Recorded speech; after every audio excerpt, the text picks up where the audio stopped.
या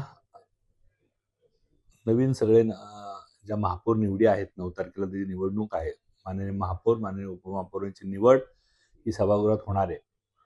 भारतीय जनता पार्टीचं एकूण संख्याबळ बघता ही औपचारिकता आहे.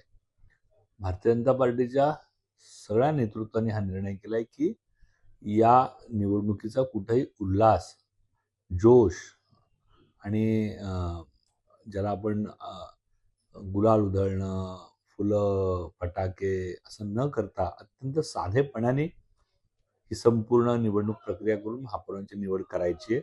त्यानंतर कुठल्याही प्रकारचा जल्लोष हा कार्यकर्त्यांनी करू नये. या राज्यावर जे अकस्मात संकट आले आदरणीय दादांच्या जाण्याने, त्यामुळं आपण सर्वजण एक संवेदनशील कार्यकर्ता म्हणून, संवेदनशील सगळे नगरसेवक म्हणून आपण ही आचारसंहिता पाळू. आणि त्यामुळं आम्ही अत्यंत साधेपणाने फक्त एका ओळीचा ठराव माननीय महापौरांच्या, उपमहापौरांच्या अभिनंदनाचा करणार आहोत. त्याचसाठी मी सर्वपक्षीय माझ्या पक्षनेत्यांना विनंती सुद्धा केली आहे.